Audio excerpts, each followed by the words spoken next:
জন rare plant nursery, সবুজ স্বপ্নের ঠিকানা। দেশি বিদেশি ফুল আর ফল নিয়ে আসুন আপনার বাগানে সোনা। ক্যাকটাস, অর্কিড, ইনডোর প্ল্যান্ট সব এক জায়গায়। স্বল্প দামে সঠিক জাত, আজই চলে আসুন আমাদের ঠিকানায়। অনন, ভাতুরিয়া বাজার, চাঁচড়া, যশোর। অনন, নিমতলা বাজার, চাঁচড়া, যশোর। আসসালামু আলাইকুম রহমতুল্লাহ। দেশের সকল বাগানীদেরকে জানাই রেয়ার প্ল্যান্ট নার্সারির পক্ষ থেকে আন্তরিক শুভেচ্ছা ও অভিনন্দন। বন্ধুরা সবাই কেমন আছেন? আশা করি সবাই ভালো আছেন, আলহামদুলিল্লাহ। বন্ধুরা, আল্লাহ তাআলার রহমতে আজকে কিছু গাছ কুরিয়ার করবো ইনশাআল্লাহ। তো আমাদের কাছ থেকে যখনই কেউ গাছ নেয়, তো গাছ নেওয়ার মূল শর্ত যেটা থাকে সেটা হচ্ছে অবশ্যই আপনাকে গাছ দেখে নিতে হবে। আপনি যদি সরাসরি আমাদের বাগানে এসে দেখে নিতে পারেন আলহামদুলিল্লাহ, আর যদি না আসতে পারেন তাহলে সেক্ষেত্রে হোয়াটসঅ্যাপের মাধ্যমে ভিডিও কলে গাছগুলো দেখবেন, দেখে গাছ সম্পর্কে জানবেন। তারপরে আপনার উদ্দেশ্যে 100% ক্যাশ অন ডেলিভারিতে গাছগুলো পাঠানো হবে। তো আমরা যখন গাছগুলো কুরিয়ারের উদ্দেশ্যে পাঠাই তখন কিভাবে প্যাকেজিংটা করি সেটা চেষ্টা করি ভিডিও করে সেটা আমাদের পেজ এবং আমাদের ইউটিউব চ্যানেলে আপলোড করার। এটা এই জন্যই করি যে প্যাকেজিংটা এমন একটা বিষয়, প্যাকেজিংয়ের উপরে গাছের কতটুকু ভালোভাবে পৌঁছাবে এটা কিন্তু অনেক অংশ নির্ভর করে। তো বন্ধুরা, আমরা চেষ্টা করি সেইভাবে প্যাকেজিংটা করার। তো এই পর্যন্ত আমরা যতগুলো প্যাকেজিং করেছি আলহামদুলিল্লাহ তেমন কোনো সমস্যা হয় নাই। তো প্যাকেজিং আমরা যেভাবে করি সেটা হচ্ছে গাছগুলোকে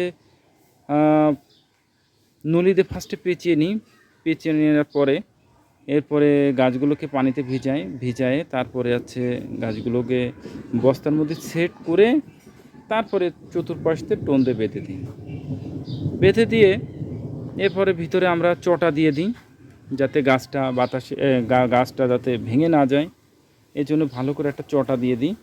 এবং গাছটা দেখা যাচ্ছে 3 দিন আমাদের যদিও 72 ঘন্টার মধ্যে পৌঁছে যায়, এর চেয়ে যদি বেশি সময় লাগে যাতে গাছটা আলো বাতাস পায় বাইরের থেকে, এই জন্য আমরা নেট দিয়ে র্যাপিং করে দিই যাতে বাইরের আলো বাতাসটা খুব ভালোভাবে পায়। এবং দুজন যেহেতু এই পার্সেলগুলো খুব ওয়েট হয়, তো সেহেতু যাতে পার্সেলগুলো দুজন ধরে নিতে পারে সেই জন্য দুই পাশে দুটো কান মতন করে দিই, যাতে করে যে বাগানি যারা আছেন বা যারা লেবার যারা আছে এরা যাতে সহজে কানটা ধরে যাতে উঁচু করে নিতে পারে। তো বন্ধুরা, আমরা এইভাবেই কিন্তু প্যাকেজিংগুলো করে থাকি। আপনাদের কাছে যদি এর চাইতে ভালো কোনো অপশন থেকে থাকে তাহলে আমাদেরকে অবশ্যই জানাবেন, আমরা চেষ্টা করব সেটাকে সেইভাবে প্যাকেজিং করা। যেহেতু প্যাকেজিং করলে গাছটা যদি ভালোভাবে পৌঁছায় তাহলে আমরা কেন করব না। তো আপনাদের কাছে এর চেয়ে যদি ভালো কোনো অপশন থাকে তাহলে অবশ্যই আমাদের কমেন্টস করে জানাবেন। তো বন্ধুরা, এই যে পার্সেলগুলো আমরা পাঠাচ্ছি, এই পার্সেলগুলো পৌঁছানোর পরে আপনাদের করণীয়টা কী? তো বন্ধুরা, এই পার্সেলটা যখন আপনার পৌঁছানোর পর পার্সেলটাকে আপনি এই প্যাকিংটাকে সুন্দর করে খুলবেন, আস্তে আস্তে ধীরে সুস্থে খুলবেন।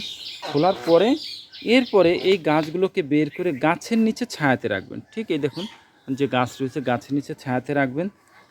রাখার পর এই গাছগুলো প্রতিদিন সকালে এবং বিকালে 2 বার করে গাছগুলোকে ভিজায় দেবেন।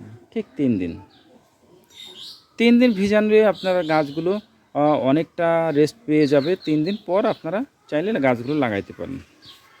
তবে বন্ধুরা, গাছগুলোকে প্রতিদিন 2 বার করে এই জন্য ভিজায় দেবেন কারণ এই সময় পানি পেলে গাছটা অনেকটা স্ট্রং হয়।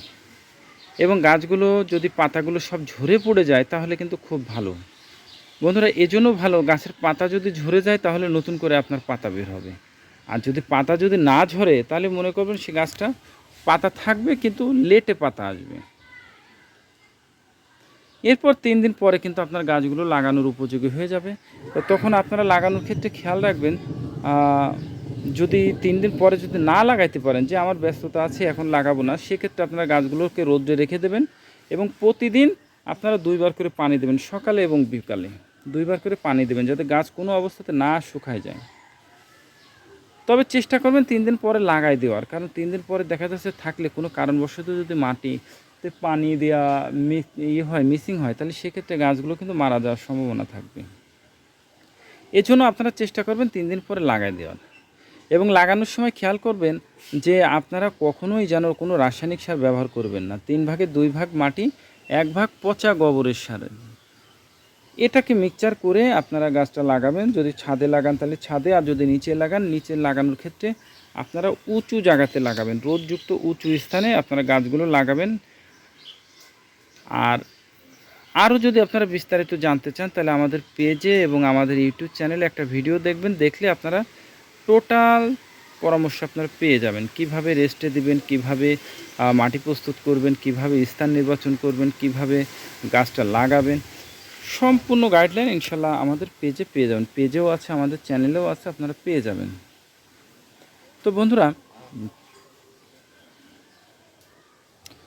গাছগুলো ভালোভাবে পৌঁছাক এই আশাই করি। আর বাগানে যে গাছগুলো সুস্থ সবলভাবে যাক, ভালোভাবে পৌঁছাক, ফুলে ফলে ভরে উঠুক এই আশাই করি। তবে বন্ধুরা, আবারও বলবো, গাছ লাগানোর সময় কখনো কোনো রাসায়নিক সার ব্যবহার করবেন না। আপনাদের কাছে বিনীত অনুরোধ, কখনোই যেন রাসায়নিক সার ব্যবহার করবেন না। এতে কিন্তু গাছগুলো মারা যাওয়ার চান্স বেশি থাকবে এবং সেক্ষেত্রে করার কিছুই কিন্তু থাকে না। তো বন্ধুরা, আমাদের কাছ থেকে গাছ নিতে গেলে প্রধান যে শর্ত সেটা হচ্ছে আপনাকে অবশ্যই গাছগুলো দেখে নিতে হবে। আপনি যদি এসে দেখে নিতে পারেন আলহামদুলিল্লাহ, আর যদি না আসতে পারেন তাহলে সেক্ষেত্রে হোয়াটসঅ্যাপের মাধ্যমে ভিডিও কলে গাছগুলো দেখে তারপরে গাছগুলো আপনারা অর্ডার করতে পারেন। তো বন্ধুরা, যখন গাছগুলো অর্ডার করবেন 100% কনফার্ম হয়ে তারপরে গাছগুলো অর্ডার করবেন, কারণ গাছগুলো পৌঁছানোর পরে টাকার সমস্যা কিন্তু বেশি দেখা দেয়। তো এই জন্য আমাদের অনেক পার্সেল আছে যেগুলো কিন্তু রিটার্ন হয়ে আসছে, পৌঁছানোর পরে টাকার সমস্যা এরকমই আসছে। তো আমি চাইবো বন্ধুরা, আপনাদের কাছ থেকে আমি ক্ষতিগ্রস্ত হব না। তো বন্ধুরা, পার্সেলটা আমরা চেষ্টা করেছি, আমরা সেইভাবে পার্সেলটা রেডি করার। তো আপনাদের কাছে প্যাকেজিংটা কেমন হয়ে লেগেছে অবশ্যই জানাবেন এবং কমেন্টস করে জানাবেন। এবং যারা আমাদের পেজ এবং আমাদের চ্যানেলটা সম্পূর্ণ গাছ সম্পর্কিত, যারা গাছকে ভালোবাসেন, গাছ সম্পর্কে জানতে চান, তারা আমাদের পেজটিতে ফলো দিয়ে রাখবেন এবং আমাদের চ্যানেলটিকে সাবস্ক্রাইব করে রাখবেন। এবং ভিডিওটা যদি আপনাদের একটু হলেও ভালো লেগে থাকে তাহলে অবশ্যই শেয়ার করবেন, যাতে নতুন যে বাগানি যারা আছেন তারা গাছ সম্পর্কে একটু হলেও ধারণা পান। তো সকলে ভালো থাকুন, সুস্থ থাকুন। আল্লাহ তাআলা যেন সেটাই করেন যেটা আপনার, আমার এবং আমাদের দেশের জন্য কল্যাণকর। আসসালামু আলাইকুম ওয়া রাহমাতুল্লাহ।